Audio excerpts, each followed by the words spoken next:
நாம் விசுவாச வரத்தை குறித்து சில நாட்களாக நாம் தியானித்து கொண்டு வருகிறோம்.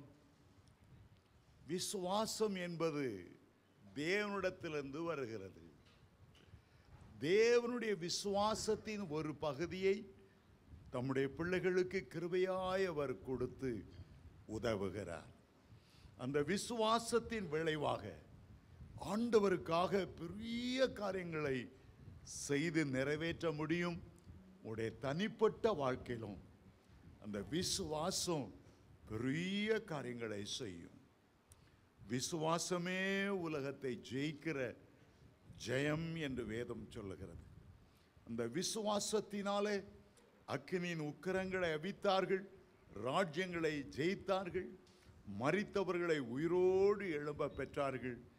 பெரிய காரியங்களை விசுவாசத்தினாலே செய்தார்கள்.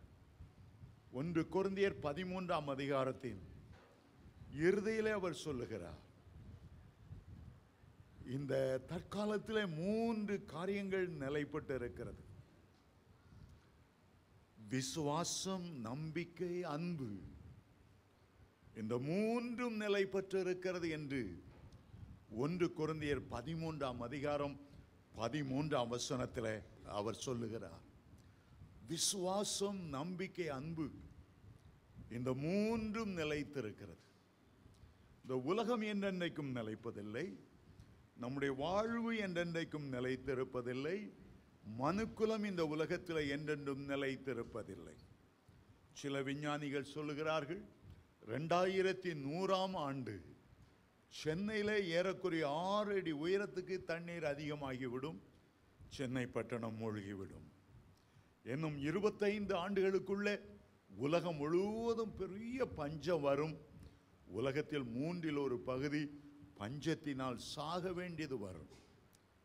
மனிதன் பெருகிக் கொண்டே இருக்கிறான், உணவு உற்பத்தி பெருகவில்லை. ஆகவே ஒரு கொடூரமான பஞ்சத்தை உலகம் எதிர்நோக்கி கொண்டிருக்கிறது. விஞ்ஞானிகள் சொல்லுகிறார்கள், இந்த உலகத்தை போல 40,000 உலகங்கள் இருந்தாலும் அவ்வளவு உலகங்களை அழிக்கக்கூடிய அளவுக்கு விஞ்ஞானிகள் அணு ஆயுதங்களை செய்து வைத்து விட்டார்கள். இந்த உலகம் நிலைத்திருக்க போவதில்லை, எரிந்து சாம்பலாய் போய்விடுகிறது. இன்றைக்கு எந்த நேரம் இஸ்ரவேலுக்கும் ஈரானுக்கும் போர் நிகழும் என்று தெரியாது. இன்றைக்கு பேப்பரில் ஈராக் ஒரு அறிக்கை வெளிப்பட்டு இருக்கிறது. எங்களுடைய தேசத்தை தாண்டி ஈரானில் இஸ்ரவேல் குண்டு போடுமானால் நாங்கள் இஸ்ரவேலை அழிப்போம். பல போர் மேகங்கள் நம்மை சுற்றிலும் நிறைய இருந்து கொண்டிருக்கிறது. நான் இருப்போம் என்கிற நம்பிக்கை மனிதன் இல்லை. காலையில் தோன்றி மாலையில் வாடி போகிற ஒரு புல்லை போல நிலையற்றவனாய் இருக்கிறான். ஆனால் நிலைத்திருக்கிறது விசுவாசம், நம்பிக்கை, அன்பு. விசுவாசம் நிலைத்திருக்கிறது. விசுவாசத்தினாலே பூமிக்குரிய ஆசீர்வாதங்களையும் பெறுகிறோம், நித்தியத்துக்குரிய ஆசீர்வாதங்களையும் பெறுகிறோம். தாவீது சொல்லும்போது 23ஆம் சங்கீதம் 6ஆம் வசனத்தில் சொல்லுகிறார், விசுவாச அறிக்கையா சொல்லுகிறார், நான் இந்த உலகத்தில் உயிர் வாழ்கிற நாளெல்லாம், என் ஜீவனுள்ள நாளெல்லாம் நன்மையும் கிருபையும் என்னை தொடரும். நான் கர்த்தருடைய வீட்டிலே நீடித்த நாட்களாய் நிலைத்திருப்பேன். பூமிக்குரிய விசுவாசத்தை சொல்லுகிறார். பூமியிலே நன்மையும் கிருபையும் என்னை தொடரும். பிசாசுகள் தொடராது, என்னுடைய நிழல் கூட என்னை தொடராது, சாபங்கள் தொடராது. நான் கர்த்தருடைய பிள்ளையாய் இருக்கிறனாலே ஜீவனுள்ள நாளெல்லாம் நன்மையும் கிருபையும் என்னை தொடரும். நான் கர்த்தருடைய வீட்டிலே நீடித்த நாட்களாய் நிலைத்திருப்பேன். விசுவாசத்தோடு முன்னேறி செல்லும்படி யோசுவாவுக்கு ஆண்டவர் சொன்னார், நீ உயிரோடு இருக்கிற நாளெல்லாம் ஒருவனும் உன்னை எதிர்த்து நிற்பதில்லை என்று யோசுவா 1:5 ஆண்டவர் சொல்லுகிறதை பார்க்கிறோம். விசுவாசம் அவ்வளவு விலையேற பெற்றது. 2 பேதுரு 1ஆம் அதிகாரம் 3ஆம் வசனம் அருமையான விசுவாசம் என்று அங்கே எழுதியிருக்கிறது. 1 பேதுரு 1:7 விலையேறப்பட்ட விசுவாசம் என்று எழுதியிருக்கிறது. வேதத்தில் நிறைய தடவை வருகிற வார்த்தை என்ன? விசுவாசத்தினாலே நீதிமான் பிழைப்பான். அதை எபிரேயர் 10:38 நாம் வாசிக்கிறோம். விசுவாசம் மாபெரும் வல்லமை உள்ளது. விசுவாசம் அணுகுண்டுகளை பார்க்கிலும் வல்லமை உள்ளது. ஆண்டவர் ஒவ்வொரு முறை சுகமாக்கும் போதும் நீ விசுவாசித்தால் உனக்கு ஆகும், விசுவாசிக்கிறவனுக்கு எல்லாம் கூடும், உன்னுடைய விசுவாசத்தின்படியே உனக்கு ஆக கடவுது. அவிசுவாசம் உள்ளவனாயிராமல் விசுவாசம் உள்ளவனாயிரு. விசுவாசத்தை ஆண்டவர் மிகவும் முக்கியப்படுத்தினார். பல வேளைகளில் இயேசுடைய வல்லமையால் குணமாக்கினாலும் கூட உன்னுடைய விசுவாசம் பெரியது என்று சொன்னார். கானானே ஸ்திரீ தன்னுடைய மகளுக்காக வேண்டிக் கொண்ட போது ஆண்டவர் உன்னுடைய விசுவாசத்தின்படி ஆக கழுவது, உன்னுடைய விசுவாசம் பெரியது என்று சொன்னார். 100 கதிவனுடைய வேலைக்காரனை மத்தேயு 8ஆம் அதிகாரத்தில் குணமாக்கும் போது முழு இஸ்ரவேலிலும் இப்படிப்பட்ட விசுவாசத்தை நான் காணவில்லை. அந்த 100க்கு அதிபதியை பார்த்து ஆண்டவர் சாட்சி பகர்ந்தார். அருமையான தேவனுடைய பிள்ளைகளே, விசுவாசம் வேத வசனத்தினாலே நமக்கு வருகிறது. விசுவாசம் உயிருள்ள சாட்சிகளை கேட்பதினாலே நமக்கு வருகிறது. தேவன் தருகிற ரேமா வார்த்தை விசுவாசத்தை நமக்கு தருகிறது. வாக்கு தத்தங்களை பற்றி ஜெபிக்கும் போது நமக்குள்ள அந்த பெரிய விசுவாசம் வருகிறது. முடியாதவைகள் முடியும் என்கிற ஒரு பெரிய நம்பிக்கை வருகிறது. பிரேசில் தேசத்தில் ஒரு பிரபல்யமான சிங்கர் இருந்தார். ஏதோ ஒரு கண்டுபிடிக்க முடியாத ஒரு நோய் அவரை தாக்கினது. டாக்டர்கள் கைவிட்டார்கள். டாக்டர்கள் சொன்னார்கள், இது அபூர்வமான ஒரு நோய், நிறைய பேருக்கு வருகிறது, காரணம் என்ன கண்டுபிடிக்க முடியவில்லை, மருந்து இன்னும் கண்டுபிடிக்க முடியவில்லை.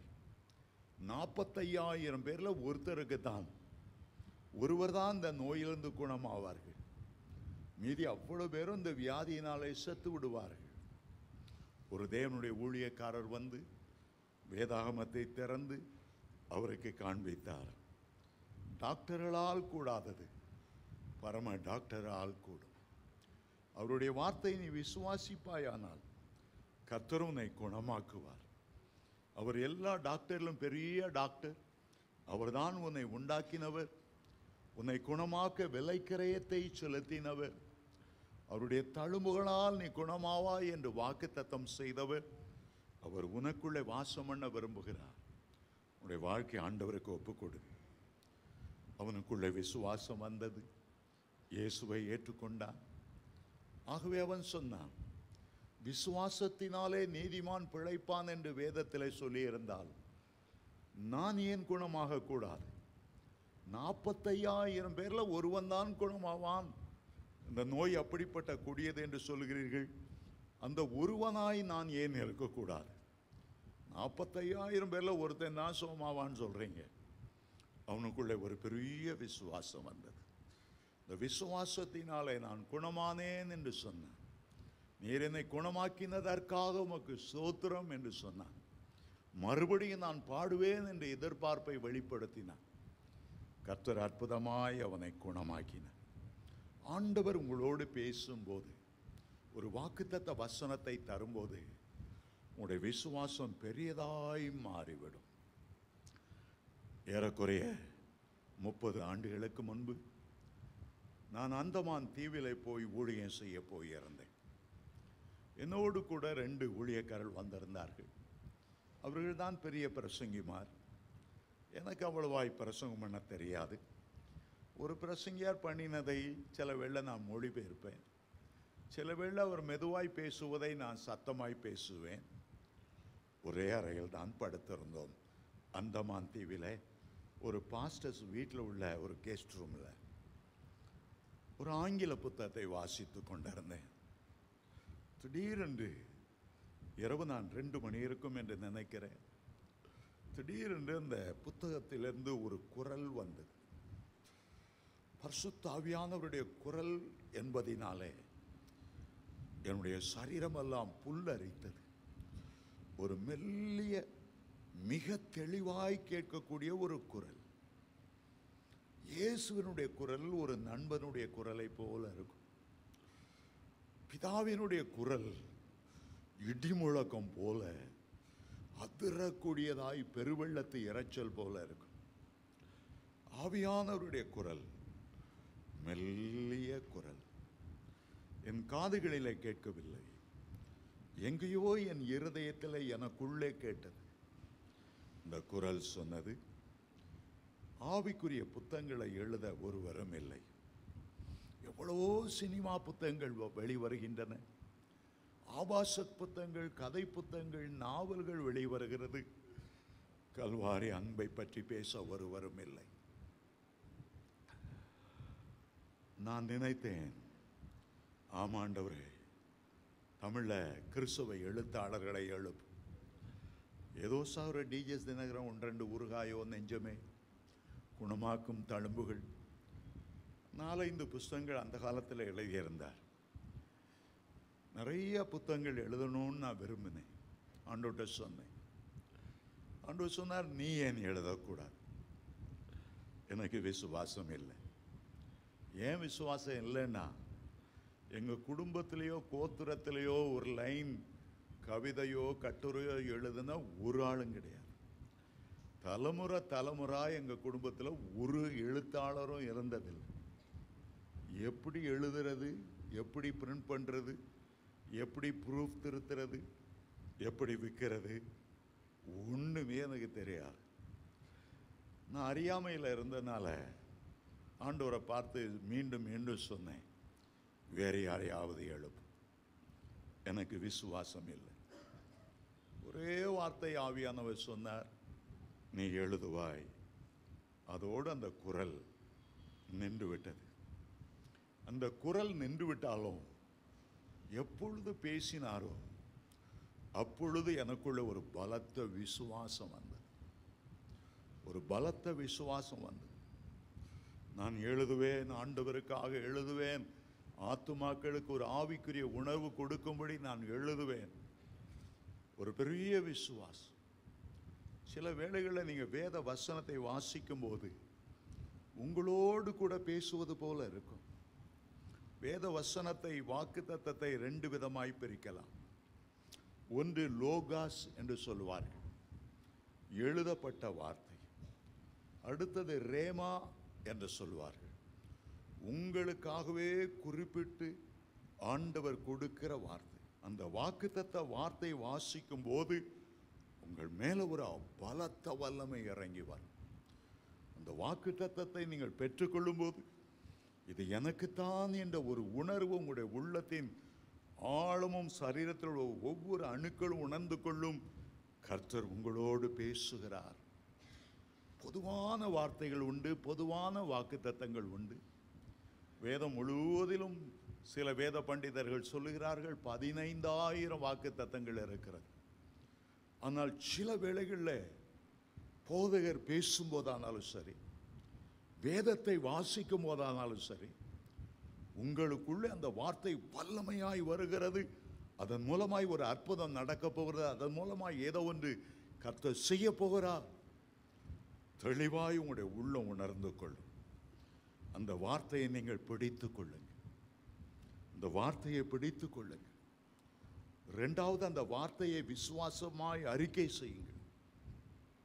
இந்த காரியத்தை கர்த்தர் என்னை கொண்டு செய்வார். 3வதாக, ஆண்டவரை ஸ்தோத்திரம் பண்ணு. இதை நீ செய்ய போகிறதற்காக உமக்கு ஸ்தோத்திரம். நீர் வாக்குத்தத்தத்தில் உண்மையுள்ளவர், உமக்கு ஸ்தோத்திரம். 4வதாக, விசுவாசத்தோடு எதிர்பாருங்க. ஒரு எதிர்பார்ப்பை கர்த்தர் உங்களுடைய உள்ளத்திலே கொண்டு வருவார். இப்படித்தான் விசுவாசத்தை ஆண்டவர் நமக்கு தட்டி எழுப்புகிறவர். அந்தமான் தீவிலே ஆண்டவர் பேசின போது முதல்ல அதை எப்படி நடக்கும் ஒரு கேள்விக்குறி. நான் எப்படி புத்தகம் எழுதுவேன்? புத்தகம் எழுதுறது ஒரு சோம்பேறித்தனமான வேலை. ஒரு கடிதம் எழுதுறது கூட இவ்வளோ கஷ்டப்படுறேன். காலேஜ் படிக்கும்போது எப்போ பணம் தேவையோ அப்போ தான் எங்கள் அம்மா அப்பாவுக்கு ஒரு கடிதம் எழுதுறதுக்கு சோம்பேறித்தனம். புத்தகம் எழுதணும்னா மணிக்கணக்காக உட்காந்து வேதத்தை ஆராயணும், மற்றவங்களுக்கு கிடைக்காத தாட்சை கர்த்தரிடத்தில் பெற்றுக்கொள்ளணும். இதெல்லாம் நடக்கிற காரியமா? பல மணி நேரம் ஒரே இடத்துல உட்கார்ந்துட்டு இருக்க எப்படி முடியும்?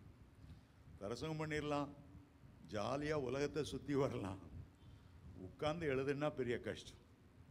அதனால் ஆண்டவர் பாருங்க, இரவு நேரங்களில் தட்டி எழுப்புவார், எழுது என்று சொல்லுவார்.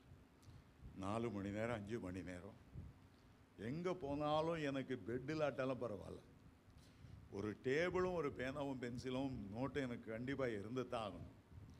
தரையில் கூட படுத்துக்குவேன், ஆனால் ஒரு டேபிள் இல்லாமல் என்னால் இருக்கவே முடியாது. அருமையான தேவனுடைய பிள்ளைகளை, இன்றைக்கு 780 புத்தகங்கள் எழுதும்படி ஆண்டவர் கிருபை செய்தார். இன்றைக்கு புதிதாக ஒரு புத்தகத்தை ஆரம்பித்து முடிக்க ஆண்டவர் கிருபை செய்தார். போன மாதத்தில் குறைவிலிருந்து நிறைவுக்குள் ரூத் சரித்திரத்தை ஆழமாய் படித்து அதை எழுதினேன். இப்போது இன்றைக்கு முடித்த புத்தகம் பேர் 1 மணி நேரமாவது ஜெபத்தை பற்றி நான் எழுதினேன். அன்றைக்கு ஆண்டவர் கொடுத்த அந்த வெளிப்பாடு, அந்த அபிஷேகம் 30 ஆண்டுகளுக்கு மேலே போனாலும் நான் கடைசி மூச்சு இருக்கிறவரை எழுதி கொண்டே இருப்பேன் என்கிற ஒரு விசுவாசத்தை ஆண்டவர் கொடுத்தார். விசுவாசம் கேள்வியினால் வரும், அந்த கேள்வி தேவனுடைய வசனத்தினால் வரும் என்று ரோமர் 10ஆம் அதிகாரம் 17ஆம் வசனத்தில் நாம் வாசிக்கிறோம். சில வார்த்தைகள் ஆண்டவர் தரும்போது, வாக்குத்தத்த வசனங்களை கர்த்தர் தரும்போது, நம்மை அறியாமலே ஒரு ஆவியில தூண்டி எழுப்பப்படுகிறோம். ஆண்டவருக்கா நான் இதை செய்வேன் அதை செய்வேன், ஒரு பெரிய விசுவாசம். சாதாரணமாக ஒரு பாம்பு படுத்தா இருக்கும், நீங்க ஒரு குச்சியால குத்தின உடனே சர்ன்னு சீறி எழும்புகிறதை போல கர்த்தர் உங்களுக்குள்ளே வைத்த விசுவாசம் தேவனுடைய வார்த்தைகளை கேட்கும் போது அனல் கொண்டு எழும்ப ஆரம்பிக்கிறது, அனல் கொண்டு எழும்ப ஆரம்பிக்கிறது. வாலிப வயதில் எனக்கு ஒரு பெண் பார்த்திருந்தார்கள், ஆனால் அது பிரச்சனைகளினால் நடைபெறாமல் போனது. வேறு ஒருவனோடு என்கேஜ்மெண்ட் நடந்துட்டு, தற்செயலாக என்னுடைய தங்கச்சி ஒரு ட்ரெயினில் வர்றாங்கன்ட்டு நான் என் தங்கச்சியை மீட் பண்ணி போனா, அந்த பொண்ணு ட்ரெயின்லேருந்து இறங்குது. என்னை பார்த்து தான் அலறிட்டு ட்ரெயினுக்குள்ளே திரும்ப போயிட்டு. எனக்கு அவமானமாக இருந்தது. ஏதோ நான் அந்த பொண்ணை பார்க்க போன மாதிரி அதை எண்ணிட்டுச்சோ, ரொம்ப சோர்வாக இருந்தது. என் தங்கச்சி 3ஆவது கம்பார்ட்மெண்ட்டில் வந்தா, கூட்டி கொண்டு அவள் திருவள்ளூருக்கு போகணும், பஸ்ஸில் ஏற்றிட்டு சர்ச்சுக்கு லேட்டாக போனேன். மனம் ரொம்ப வேதனையாக இருந்தது.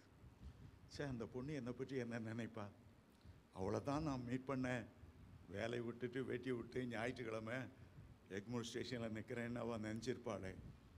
ரொம்ப அவமானமாக இருந்தது. சர்ச்சுக்கு வந்து உட்கார்றேன், அது பிரசங்கம் ஓடிட்டுருக்க நேரம், திடீரென்று அந்த பிரசங்கியார் கையை நீட்டி என்னை பார்த்து சொல்லுகிறார், 3000 பேர் இருக்க ஒரு சர்ச், முந்தினவைகளை நினைக்க வேண்டாம், பூர்வமானவைகளை சிந்திக்க வேண்டாம், இதோ ஒரு புதிய காரியத்தை செய்கிறது. ஒரு அம்பு நெஞ்சிலை பாய்ந்தது போல பரலோக வல்லமை, பரலோக மின்சாரம் என்ன அப்படியே ஆட்கொண்டது போல ஆண்டவர் என்னோடு தெளிவாய் பேசினார் என்பதை, ஒரு விசுவாச வார்த்தை எனக்குள்ளே வைத்தார் என்பதை, அதோடு எனக்கு அந்த கவலையெல்லாம் முடிந்தது. ஒரு வார காலத்துக்குள்ளாக பார்த்த பொண்ணை விட 1000 மடங்கு மேலான ஒரு குணசாலியான ஸ்திரீ ஆண்டவர் ஒரு வாரத்துக்குள்ள கட்டளையிட்டார். ஆண்டவர் சொல்லும் போதே விசுவாசம் நமக்குள்ளே இறங்கி வருகிறது, தடைகள் எல்லாம் தகர்ந்து போகிறது. ஒரு மகிமையான காரியத்தை ஆண்டவர் சொல்லுகிறார். வானமும் பூமியும் ஒழிந்து போனாலும் ஆண்டவருடைய வார்த்தை ஒருபோதும் ஒழிந்து போவதில்லை. அதுதான் ரேமா வார்த்தை, அதுதான் உங்களுக்கென்று குறிப்பிட்டு கர்த்தர் சொல்லுகிற வார்த்தை. அது ஒருவேளை அது நீங்கள் வேதத்தை வாசிக்கும் போது கிடைக்கலாம், பிரசங்கத்தை கேட்டுக்கொண்டிருக்கும் போது நீங்கள் கேட்கலாம். தினகரன் அவர்கள் பிரசங்க நேரத்தில் திடீரென்று ஒருத்தர் பேரை சொல்லி கூப்பிடும் போது எல்லாரும் என்ன சொல்லுகிறார்கள், அந்த வேளை ஒரு பலத்த வல்லமை என் மேலே இறங்கினது. 1000 எஸ்தர்கள் இருந்தாலும் எந்த குறிப்பிட்ட ஆளை ஆண்டவர் கூப்பிடுகிறாரோ அந்த ஆளுக்கு நிச்சயமாய் அவருடைய வித்தியாசம் தெரியும். விசுவாசம் மகா வல்லமை உள்ளது. எவ்வளவு பெரிய நோயா இருந்தாலும், எத்தனை வருஷமா இருந்தாலும், ஒரு வார்த்தை, 38 வருஷமா வியாதியா இருக்கான், உன் படுக்கை எடுத்துக்கொண்டு நட, தேவனுடைய வார்த்தை.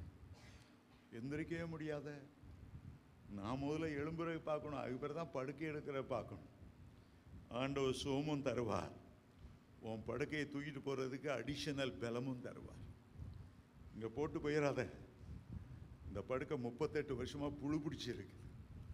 நீ காத்தோட்டமாக இந்த பெதசோ குளத்துக்கு அறையில் கிடந்து ஊர் கதை, வெட்டி கதை, அரசியல் கதை, சினிமா கதை பேசிக்கிட்டு இருந்தா, உன்னை சோமாக்கி அனுப்புனா மறுபடியும் இந்த காத்தோட்டமாக வந்து கதை பேச வரணும்னு ஆசை இருக்கும். உனக்கும் சுகம் தாரேன், படுக்கை தூக்கிட்டு நடக்கிறதுக்கும் பலனையும் தாரேன். ஒரு சோம்பேறி சமுதாயம் உருவாகி விடாதபடி ப்ளீஸ் படுக்கை எடுத்துட்டு போ. உடனே அவன் எழுந்து போனான். 38 வருஷம் வியாதிங்கிற பற்றி கவலைப்படலை. ஒரு விசுவாசம் அவனுக்குள்ளே வந்தது. இன்றைக்கு நான் விசேஷமாக விசுவாசத்தினால உள்ள ஒரு 5 காரியங்கள் இன்றைக்கு உங்களோடு கூட நான் பேச விரும்புகிறேன். முதலாவது, விசுவாசம் என்பது இந்த உலகத்தில் உள்ள தேவைகளை சந்திப்பதற்கு நமக்கு உதவி செய்கிறது. உணவுக்கு, உடைக்கு, தங்கியிருக்கிற வீட்டுக்கு. கர்த்தர் என்னை இதையெல்லாம் நிறைவேற்ற வல்லமையுள்ளவர். என்னுடைய தேவைகள் எல்லாவற்றையும் சந்திக்க வல்லமையுள்ளவர். கோடிக்கணக்கான ஆகாயத்து பறவைகளை போஷிக்கிற தேவர், கோடிக்கணக்கான மலர்களை, காட்டு புஷ்பங்களை உடுத்து வைக்கிற ஆண்டவர் என்னுடைய ஒவ்வொரு தேவையும் சந்திக்க வல்லமையுள்ளவராக இருக்கிறார். ஒரு பெரிய விசுவாசம். இந்த சென்னை பட்டணத்தில் லட்சக்கணக்கான இந்துக்கள், முஸ்லிம்கள் உயர் பதவியில் இருக்கும்போது, வேலைகளில் இருக்கும்போது, ஆண்டவர் எனக்கு ஒரு வேலையை தர வல்லமையுள்ளவர் என்கிற ஒரு பெரிய விசுவாசம். ஆண்டவர் என்னுடைய தகப்பனாய் இருக்கிறபடியால் அவர் எனக்காக வழக்காடுவார், யுத்தம் செய்வார், எனக்காக யாவையும் செய்து முடிப்பார். ஒரு பெரிய விசுவாசம். விசுவாசத்தை நாம் கற்றுக்கொள்ள வேண்டும் என்றால், பைபிளில் அநேக பரிசுத்தவான்கள் இருந்தாலும் ஒருவர் விசுவாசிகளின் தகப்பன் என்று அழைக்கப்படுகிறார். ஒரு சகோதரி விசுவாசிகளின் தாய் என்று அழைக்கப்படுகிறார்.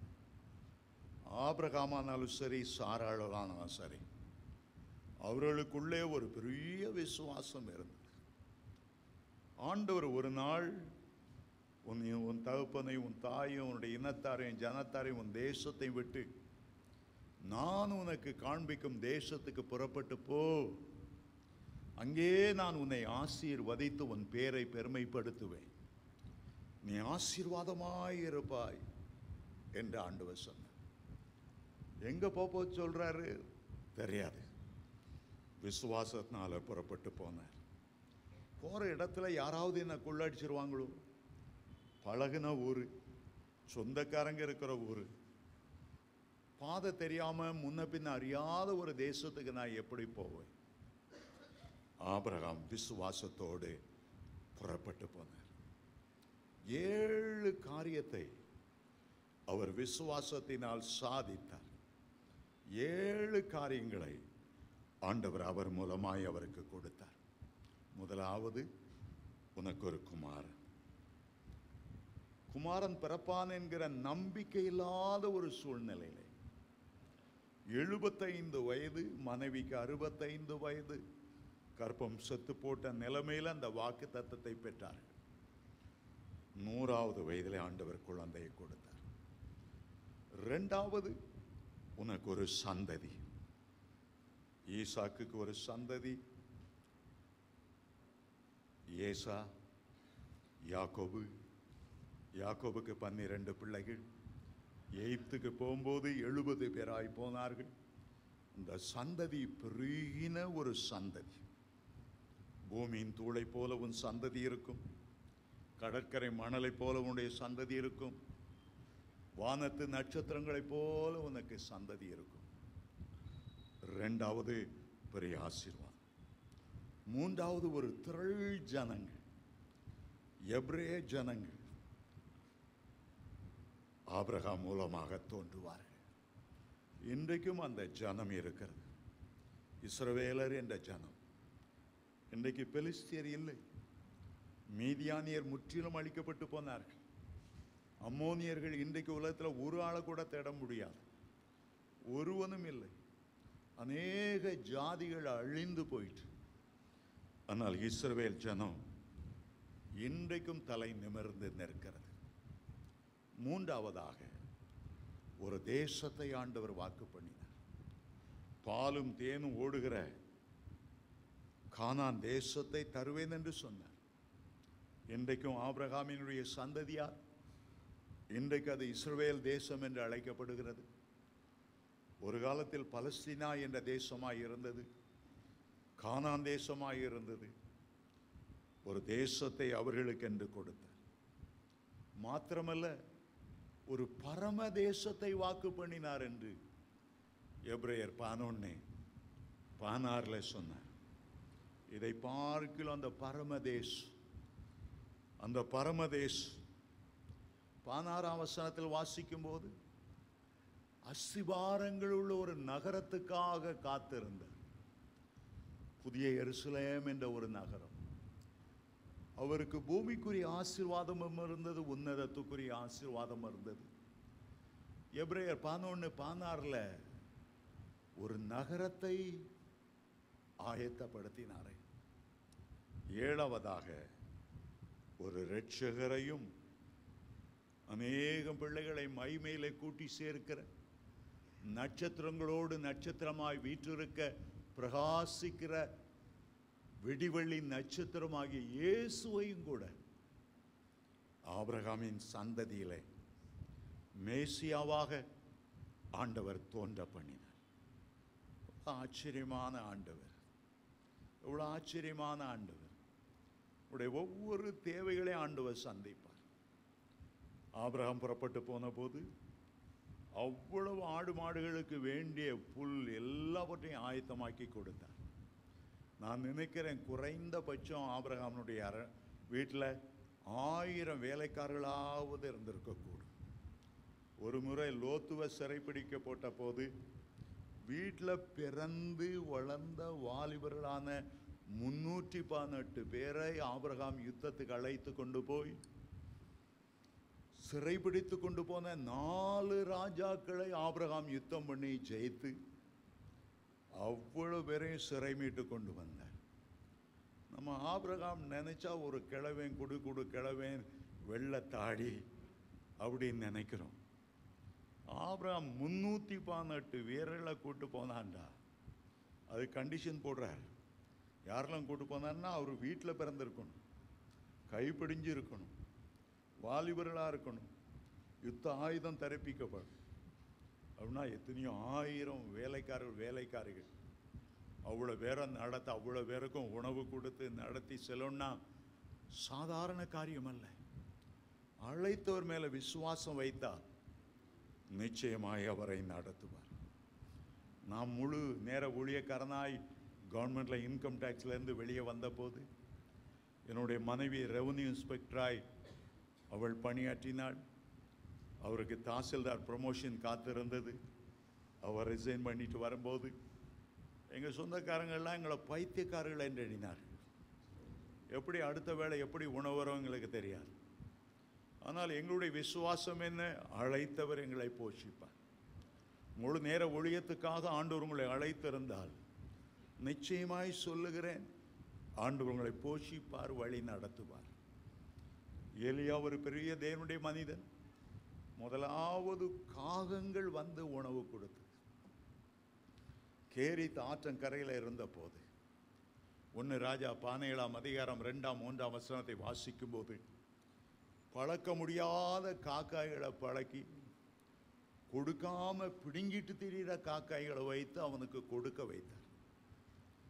2வது ஒரு சாரிபாத் உதவி வீட்டுக்கு போய் இந்த விதவை வீட்டில் அப்பமும் மாவும் குறையாதபடி பஞ்சகாலமெல்லாம் போஷித்தார். மூன்றாவது தேவதூதனை அனுப்பி தட்டி எலியாவை போஷித்தார். இன்றைக்கும் அந்த தேவன் நம்மை போஷிக்க வல்லமை உள்ளவர்.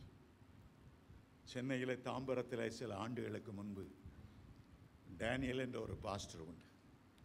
ஒரு ஃபேக்ட்ரியில் வேலை செய்தார், நல்ல சம்பளம்.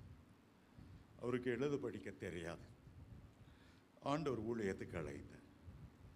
அவர் சொன்னார், நான் பைபிளை வாசித்ததில்லை, மழைக்கு கூட ஒரு ஸ்கூல் நிலையில் நான் ஒதுங்கினதில்லை, எனக்கு 6 பிள்ளைகள், இந்த ஃபேக்ட்ரியில் வேலை செய்து 6 பேரும் சாப்பிட்றோம், நீர் இந்த முழு நேர ஊழியத்துக்கு அழைச்சா எனக்கு பைபிளும் தெரியாது, பிள்ளைகளுக்கு வேற வழியும் இல்லை. ஆண்டவர் சொன்னார், ஞானிக்கு ஞானத்தை கொடுக்கிறவர் நான் தான். இஸ்ரவேல் ஜனங்களை 30 லட்சம் பேரை நான் 40 வருஷம் போஷிச்சதை யோசிப்பார். உன் குடும்பம் ஒரு சுண்டக்கா குடும்பம். 30 லட்சம் பேருக்கு மினரல் பாட்டிலை தூக்கிட்டு நடந்தாங்களா, குடத்தை தூக்கிட்டு நடந்தாங்களா, நாளைக்கு காலையில் எந்த ஹோட்டலேருந்து இட்லி வரும் சாம்பார் வரும்னு எதிர்பார்த்தாங்களா? 40 வருஷம் நேரத்துக்கு நேரம் உணவை கொடுத்து தண்ணியை கொடுத்து அவங்களுக்கு வஸ்திரம் பழுதாகாமல் செருப்பு தேயாமல் வழி நடத்தினா உன்னை நான் வழி நடத்த மாட்டேனா? அவருக்குள்ள ஒரு பெரிய விசுவாசம் வந்தது. முதல் நாள் பைபிளை தர வாசி என்று சொன்னேன். அவர் எனக்கு வாசிக்க சொன்னேன். உனக்கு தெரியாதுன்னு நீ சாக்கு போக்கு சொல்லாத, பைபிள் எடுத்து வாசி. முதல் பக்கத்தை எடுத்தார்.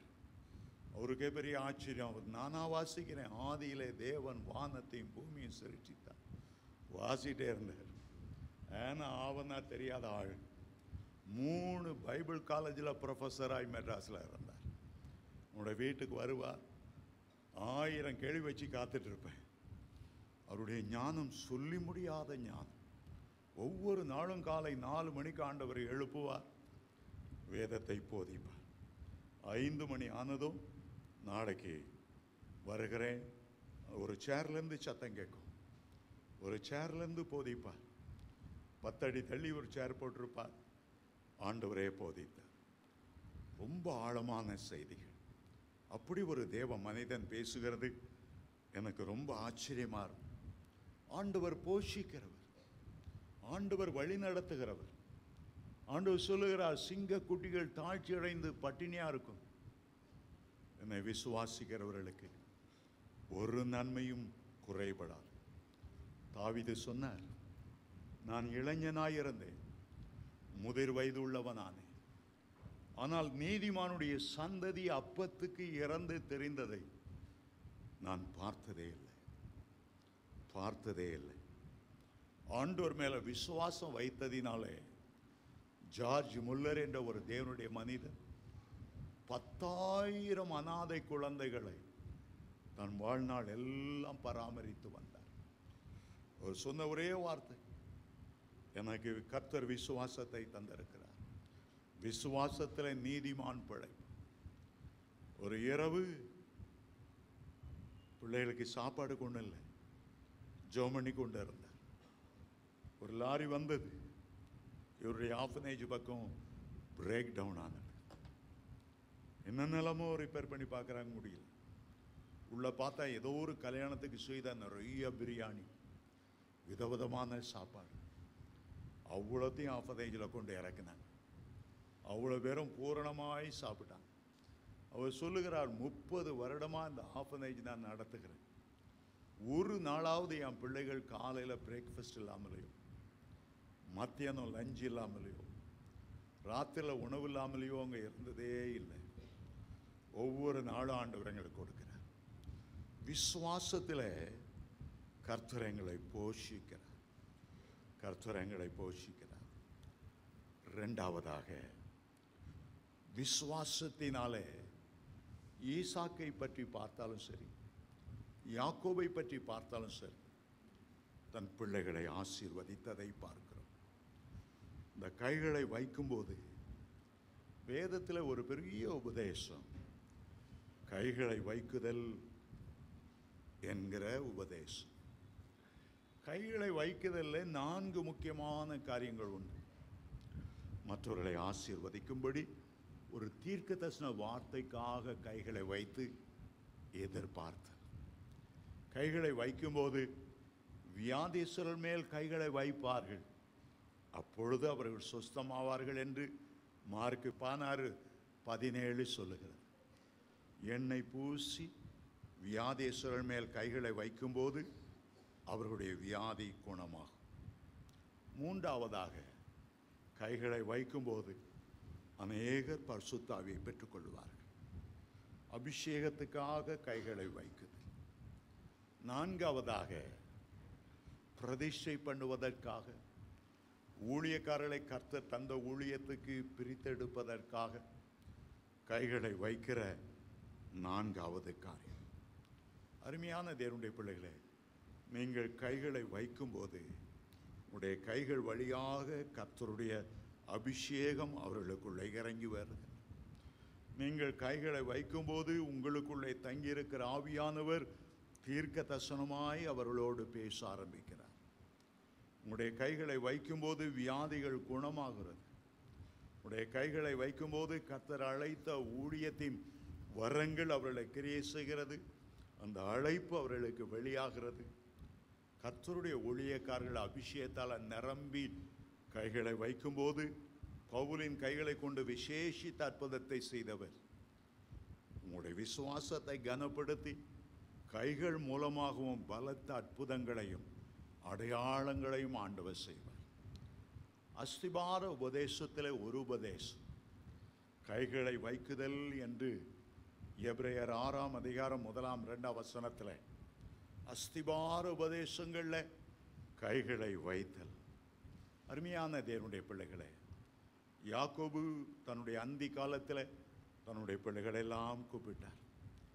ஆதியாகமம் 49:1 சொல்லுகிறார், என் பிள்ளைகளை வாருங்கள், கடைசி காலத்தில் நேரிடுவதை உங்களுக்கு சொல்லுவேன்.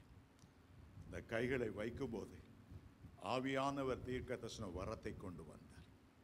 மோசேக்கு 120 ஆகும்போது கோத்திரம் கோத்திரமாக நிறுத்தி உபாகமம் 32 முழுவதும் 33 முழுவதும் அந்த 12 கோத்திரங்களுக்குரிய தீர்க்க தரிசனத்தை உரைத்தார்.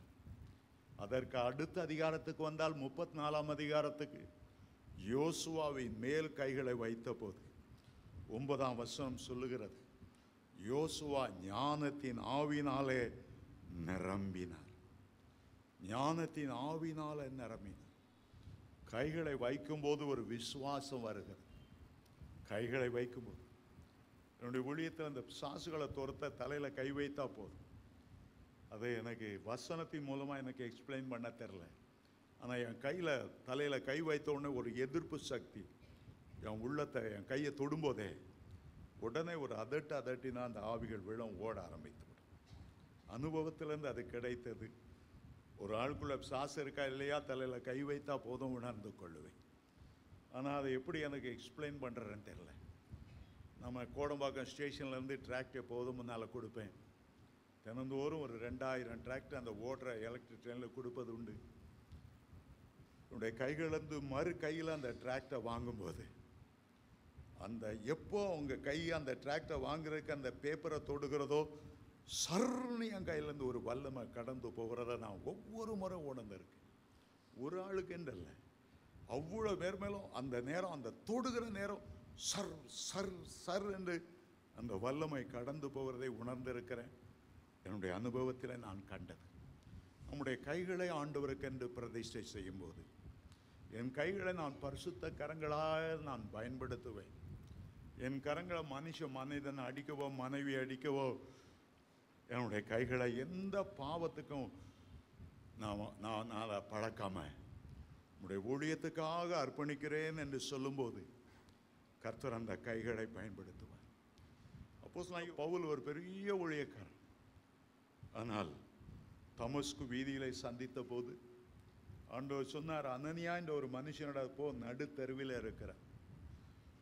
அனனியா கைகளை வைத்த போது அப்போஸ்தலனாகிய பவுல் ஆவியால நிரப்பப்பட்டார்.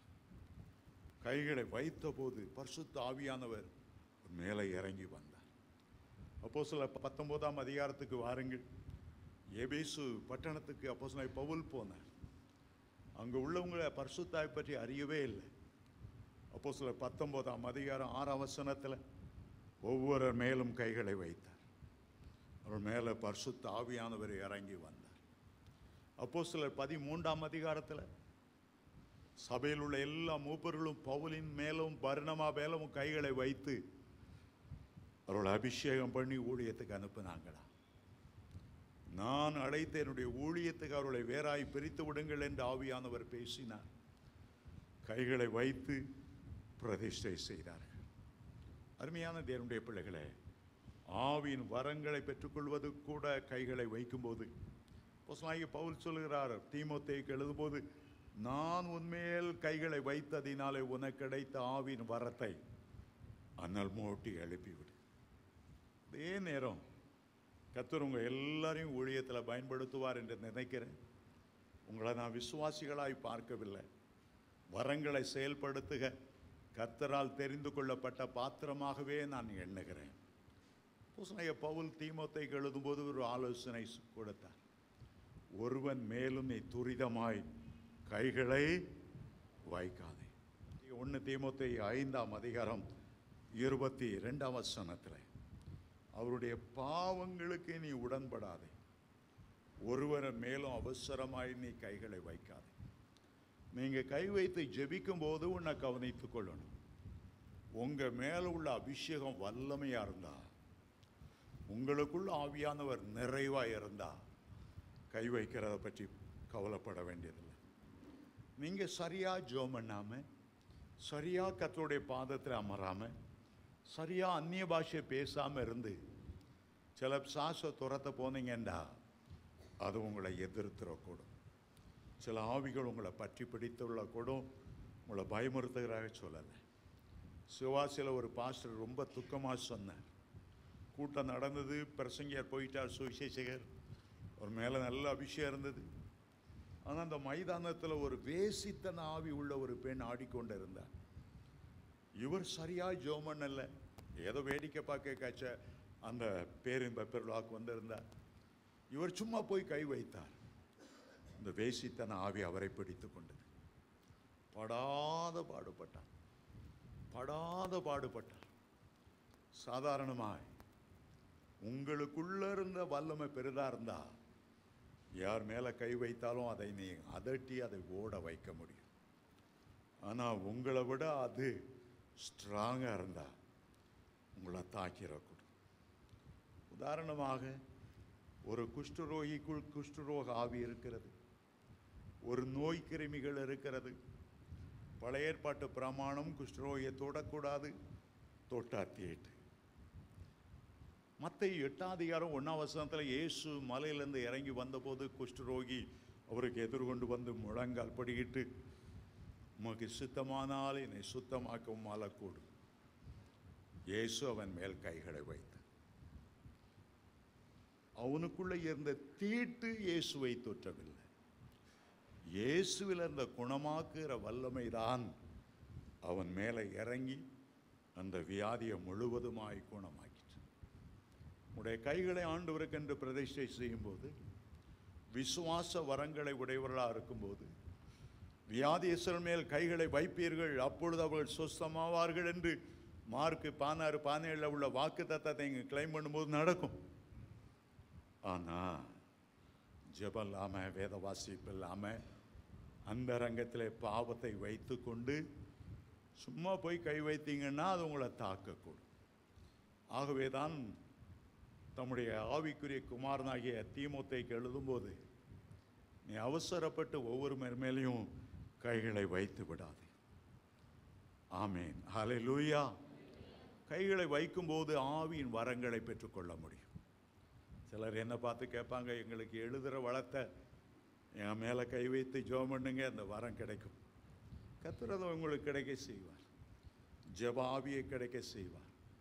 ஆண்டவரே, இந்த ஊழியக்காரன் ஜெபிக்கும் போது அவருடைய கையில் அந்த கைக்கு மேலே உம்முடைய காயப்பட்ட கரம் என் மேலே இறங்கி இன்னையிலேருந்து அந்த ஹீலிங் கிஃப்டை தாரும், இன்றையிலேருந்து எனக்கு அந்த ப்ராஃபஸி கிஃப்டை தாரும். ஆண்டவர் தருவார். ஒரு ஊழியக்காரன் மேலே இருக்கிற அபிஷேகத்தை மற்ற ஊழியக்காரன் மேலே தருவார் ஆண்டவர். மோசே பார்த்து சொன்னார், உன் மேலே இருக்கிற ஆவியை எடுத்து 70 மூப்பர் மேலே வைக்க போகிறேன். உன் மேலே இருக்கிற ஞானத்தின் ஆவி எடுத்து யோசுவாவின் மேல் வைக்க போகிறேன். எலியாவின் மேலிருந்த ஆவியை எடுத்து ரெட்டிப்பான வரமாக எலிசாவுக்கு ஆண்டவர் கொடுத்தார். 2 மடங்கு இயேசுவின் மேலிருந்த அபிஷேகத்தை இன்றைக்கும் கூட யோவான் 14:12 படி, என்னை விசுவாசிக்கிறவன் நான் செய்த கிரியைகளை தானும் செய்வான், இவைகளை பார்க்கிலும் பெரிய காரியங்களை செய்வான். இயேசுவின் மேல் என்ன அபிஷேகம் இருந்ததோ, என்ன ஹீலிங் பவர் இருந்ததோ, நீங்க விசுவாசித்தால், விசுவாசிக்கிறவன் என்று ஆண்டவர் சொன்னார். அந்த வசனத்தை மனப்பாடம் பண்ணிக்கொள்ளுங்க. என்னை விசுவாசிக்கிறவன் நான் செய்த கிரியைகளை தானும் செய்வான், இவைகளை பார்க்கிலும் பெரிய காரியங்களை செய்வான். ஒரு இடத்துல மரித்து போனார் ஒருவர், வாலிப வயது. இந்த வசனத்தை ஞாபகப்படுத்துங்க. ஆண்டவரே, ஆண்டவரே, நீ சொன்னீர் என்னை விசுவாசிக்கிறவன் நான் செய்த கிரியைகளை செய்வான். நீர் லாசருவை உயிரோடு எழுப்பினீர், யவீரனுடைய மகளை உயிரோடு எழுப்பினீர், நாயினோர் விதவையின் மகனை உயிரோடு எழுப்பினீர், நான் விசுவாசிக்கிறேன், எழுப்பு ஆண்டவரே. சாத்தான் சொல்லுவான், எழும்பவே மாட்டான். பரவாயில்ல, நீ ட்ரை பண்ணி பாரு, நீ அவமானம் அடைஞ்சாலும் பரவாயில்ல. பரீட்சை எழுதி ஃபெயில் ஆகிறத விட எழுதாமலே ஃபெயில் ஆகிறது பெரிய துக்கமான காரியம். திடீரென்று ஒரு வெள்ளம் போல ஒரு விசுவாசம் வரும்போது அவங்க எழுந்து நடப்பார்கள்.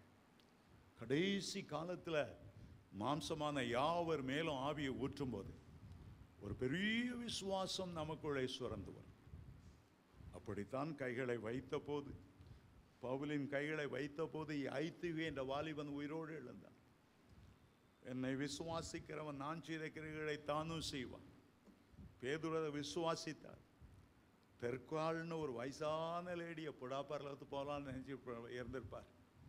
பேதுரு உடல்ல இந்த வயசான அம்மாவை கூட நம்ம எழுப்பிடணும். தொற்கால் என்ற அந்த பெண்மணியை உயிரோடு எழுப்பினார். கைகளை வைக்கும்போது ஆண்டவர் அற்புதம் செய்வார் என்கிற விசுவாசம் நம்முடைய உள்ளத்தில் வர வேண்டியது மிக அவசியம். சரி, மூன்றாவதாக விசுவாசத்தினாலே ஆவிக்குள்ளாகி ஒரு பிரயாணத்தை மேற்கொள்வது. ஆவிக்குள்ளாகி ஒரு பிரயாணத்தை மேற்கொள்வது. சில வருஷத்துக்கு முன்னால் பாஸ்டர் ஜேம்ஸ் சந்தோஷம் சாந்தோமில் ஒரு சர்ச் வச்சிருக்கிறார். அவரை பார்க்க அவருடைய வீட்டுக்கு போனேன். அவர் சொன்னார், அவரை தேடி ஒரு அம்மா வந்து, ஐயா, என் மகா கேன்சரில் துபாயில் பாடுபட்டு இருக்கிறார், அவங்களுக்காக நீங்கள் ஜெபம் பண்ணுங்க. சரி என்று அவர் பீச்சுக்கு போனார். கடற்கரை மணலில் முழங்கால் படிக்கிட்டார். இந்த மகளுக்காக ஜெபம் பண்ண ஆரம்பித்தார். திடீரென்று பார்த்தால் துபாயில் இருக்க அந்த மகா வீட்டிலே நின்று கொண்டு இருக்கிறார். எப்படி இப்படி வந்தார்? ஃப்ளைட் டிக்கெட் எடுக்கலை, விசா எடுக்கலை, டிக்கெட் ஒன்றும் இல்லை. அந்த வீட்டில் முன்னறையில் போட்ட வசனத்தை வாசிச்சார். அந்த அம்மா போய் ஜெபம் பண்ணார். கொஞ்ச நேரம் அந்த வீட்டில் ஆலோசனை சொன்னார். தத்ரூபமாய் ரியலாக எப்படி நடந்தது, ஒரு கற்பனை அல்ல, ஒரு தரிசனம் அல்ல, ஒரு சொப்பனம் அல்ல. ஜெப நேரத்தில் அவர் தூங்கி விடவில்லை.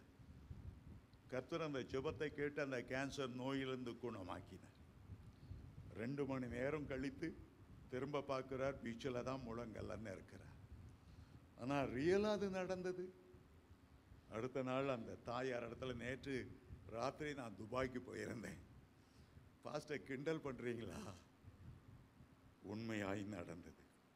அவங்க சொன்னாங்க, முன்னறையில் என்னென்ன மாட்டிருந்தது, வீட்டில் எல்லாத்தையும் என்னென்ன ஃபர்னிச்சர்ஸ் எங்கெங்கே இருந்தது அவ்வளோத்தையும் அவர் விவரணித்து சொன்ன பிறகுதான் அவர்கள் நம்பினார். இயேசு ஒரு முறை மலையில் ஏறி ஜெபம் பண்ணி கொண்டிருந்தார். சீஷர்கள் எல்லாம் கடலில் போய் கொண்டிருந்தார்கள். அவர் நீண்ட நேரம் ஜெபம் பண்ணினார். திடீர்னு பார்த்தால் படகை நோக்கி அவர் நடந்து வருகிறார். எப்போதும் மலை மேலே ஏறினான்னா முழியறவும் ஜெபம் பண்ணுவேன். எப்போ மலையிலேருந்து கீழே இறங்கினார், எப்போ கடற்கரைக்கு வந்தார் யாருக்கும் தெரியாது. ஒரு விசுவாசம் அந்த கடலில் நடக்க செய்தது. பேதுருக்கு செல்லாது, இது நீ யாரான ஆனால் நான் இந்த கடலை நடக்கணும். ஆண்டவர் வான்னு சொன்னார். அதுதான் விசுவாசம். பேதுருக்குள்ள ஒரு பெரிய விசுவாசம். என் ஆண்டவர் இந்த கடல் மேல் நடக்கிறார் என்றால் நான் ஏன் நடக்கக்கூடாது? அந்த விசுவாசத்தில் இயேசுவை நோக்கி அவர் நடந்தார். எவ்வளவு நேரம் நடந்தார், எவ்வளவு தூரம் நடந்தார் என்று வேதம் நமக்கு சொல்லல. அலைகளை கண்டு பயந்த போதுதான் அந்த விசுவாசம் விலகினது. விசுவாசத்துக்கு ஒரு பயங்கரமான ஒரு எதிரி பயம். விசுவாசத்துக்கு ஒரு பயங்கரமான எதிரி சந்தேகம். இந்த பயமும் சந்தேகம் வரும்போது விசுவாசம் மட்டுப்படுத்தப்படுகிறது. விசுவாசம் நம்மை தூக்கி சுமக்கிற ஒரு ஏரோப்ளேன், நம்மை தூக்கி சுமக்கிற ஒரு ராக்கெட். எலியா ஒரு பெரிய விசுவாச வீரர். அவர் மரிக்கும் போது ஒரு அக்கினி ரதமும் குதிரைகளும் இறங்கி வந்தது. விசுவாசத்தினாலே பிரயாணம் பாருங்க. இந்த அக்கினி ரதத்தில் ஏறினார். சாதாரணமான ஆள் என்ன நினைப்பான்? இது அக்கினியா பற்றி எரிகிறது, நம்ம ஏறினா பொசுங்கி சாம்பலா போயிடும். ஆனா விசுவாசம் என்ன செய்கிறது? உனக்குள்ளே ஆண்டவர் ஒரு அக்கினியை வைத்திருக்கிறார். உலக அக்கினியும் எல்லா அக்கினியும் மேற்கொள்ளுகிற அக்கினி. ஆகவே அவருக்குள்ளே பற்றி எரிந்த பக்தி வைராக்கியத்தின் அக்கினி, அவருக்குள்ளே பற்றி எரிந்த விசுவாச அக்கினி அதிகமாயிருந்தபடியாலே அந்த அக்கினி ரதத்தை கண்டு பயப்படாமல் அதில் ஏறி பிரயாணம் பண்ணி அவர் போனார். எசேக்கியேல் மேல் கர்த்தருடைய கரம் அமர்ந்தது. ஆவிக்குள்ளாக்கினார். ஒரு பிரயாணம். எங்க கொண்டு போனார்? எலும்புகள் நிறைந்த பள்ளத்தாக்கைக்கு கொண்டு போனார் என்று எசேக்கியேல் 37:1 சொல்லுகிறது. ஆவிக்குள்ளாகிற ஒரு பிரயாணம், விசுவாசத்திலே ஒரு பிரயாணம். அப்போஸ்தலனாகிய பவுல் பத்மு தீவில் இருந்தார். கர்த்தருடைய நாளிலே அவர் ஆவிக்குள்ளானார் என்று வெளிப்படுத்தல் 1:10 வாசிக்கிறோம். வெளிப்படுத்தல் 4:1 வானத்திலிருந்து எக்கால சத்தம் போல தொனித்தது, இங்கே ஏறி வா. மறுநிமிடம் அவர் ஆவிக்குள்ளானார், எடுத்துக்கொள்ளப்பட்டார். கர்த்தருடைய வருகையில இப்படிப்பட்ட ஒரு பிரயாணத்தை நாம் எதிர்பார்க்கிறோம். எக்கால சத்தம் தொனிக்கும் போது தேவனுடைய வல்லமை பலமாய் இறங்கி வருவதனால இமைப்பொழுதிலே நாம் மறுபமாக்கப்படுவோம், மகிமையின் மேல் மகிமை அடைவோம். அடுத்த நிமிடம் மத்திய ஆகாய வரையும் நாம் எடுத்துக்கொள்ளப்படுவோம். எந்த ரூட்ல போறது, எப்படி போறது, அதெல்லாம் கவலைப்பட வேண்டியதில்லை. வேதம் சொல்லுகிறது, பேதமைகளானாலும். ஏசாயா 35 அதில் நம்ம வாசிக்கிறோம் 8 அவன் பேதையானாலும் அவர்கள் திசை கெட்டு போவதில்லை. கரெக்டா கிறிஸ்து வெளிப்படுகிற இடத்துக்கு நாம் மறுபமாக்கப்படுவோம், கொண்டு செல்வோம். விசுவாசத்தால் அவ்வளவு பெரிய ஆசீர்வாதம். இன்னும் 2 இருக்கிறது. முடிந்தால் அடுத்த வாரம் கொடுக்குறேன், அல்லது நோட்ஸில் நீங்கள் கற்றுக்கொள்ளுங்க. கர்த்தர் சித்தமானால் அடுத்த வாரத்தில் நான் அற்புதங்களை செய்கிற வரத்தை நான் பேச வேண்டும் என்று விரும்புகிறேன். அதுக்கு அடுத்த வாரம் குணமாக்குகிற வரத்தை பற்றி பேசு. சில வாரங்கள் விசுவாசிகளுக்கு கர்த்தர் கொடுக்கிற அதிகாரம் என்ன? Believers authority. ஒவ்வொரு தேவனுடைய பிள்ளைக்கும் இரத்தத்தால் மீட்கப்பட்டவனுக்கு கர்த்தர் கொடுக்கிற அதிகாரம், அதை பற்றி 2-3 வாரம் பேசும். எனக்கு இன்னும் 2-3 வாரம் விசுவாசத்தை பற்றி பேசணும்னு ரொம்ப ஆசை. ஒரு ஆழமான ஒரு கருத்து சுரங்கம். விசுவாசத்தினால யாவும் கூடும். ஆமென். நாம் எழுந்த நிற்போம். கரத்தை உயர்த்தி கொள்ளுங்கள். கர்த்தருக்கு நேராக, பரலோகத்துக்கு நேராக அவருடைய விலையேற பெற்ற ரத்தம் உங்களுடைய கரத்தின் மூலமாக உங்களுக்குள்ளே இறங்கி வரட்டும். அவருடைய விலையேற பெற்ற விசுவாசம் இப்பொழுது உங்களுக்குள்ளே இறங்கி வரட்டும். அவர் மேல் இருந்த ஆவியின் வரங்கள் அவ்வளவு உங்களுடைய கைகள் மூலமாக உங்களுக்குள்ளே இறங்கி வரட்டும். உங்களுடைய கைகளை கர்த்தருக்கென்று பிரதிஷ்டை பண்ணுங்க. என்னுடைய கைகள் பரிசுத்தமுள்ள கரங்களாய் இருக்கும்படி ஒப்புவிக்கிறேன். என்னுடைய கைகளோடு உம்முடைய கரம் இணைந்திருக்கட்டும் ஆண்டவரே. என்னுடைய கைகளை நீர் பயன்படுத்தும். நான் கைகளை வைத்து யாரை ஆசீர்வதிக்கிறேனோ அவர்கள் ஆசீர்வதிக்கப்படட்டும். கைகளை வைத்து யார் மேல் அபிஷேகம் இறங்கி வர வேண்டும் என்று ஜெபிக்கிறேனோ உம்முடைய அபிஷேகம் அவர்கள் மேல் இறங்கி வரட்டும். நான் கைகளை வைத்து ஜெபிக்கும் போது வியாதிகள் விலகட்டும், அசுத்த ஆவிகள் அலறி ஓடட்டும். கர்த்தருடைய நாம மகிமைப்படும்படி என் கைகளில் உம்முடைய அக்கினி இறங்கி வரட்டும். என் உள்ளம் கையில் உம்முடைய காயங்கள் இணைந்திருக்கட்டும். அபிஷேக தைலம் என் கரங்களில் இருக்கட்டும். என் கரங்கள் மேல தெய்வீக வல்லமை இப்பொழுது இறங்கி வருவதாக. இயேசுவின் நாமத்தில் என்னுடைய கைகளை பரிசுத்தப்படுத்தும், பரிசுத்தப்படுத்தும், பரிசுத்தப்படுத்தும். என் கைகளை பயன்படுத்தும். அற்புதங்களும் அடையாளங்களையும் செய்யும்படி, கர்த்தரே தேவன் என்று நிரூபிக்கும்படி, சாத்தானுடைய கோட்டைகளை தகர்க்கும்படி, என் ஜீவனுள்ள நாளெல்லாம் கர்த்தருடைய மகிமையான ஊழியத்தை செய்யும்படி இயேசுவின் நாமத்திலே அந்த விசுவாச வரத்தை பெற்றுக் கொள்ளுகிறேன். அந்த விசுவாசம் எனக்குள்ள எழும்பி வருவதாக. விசுவாசத்தினாலே அரிய பெரிய காரியங்களை பரிசுத்தவான்கள் செய்தது போல நானும் செய்வதற்கு எனக்கு உதவி செய்வீராக.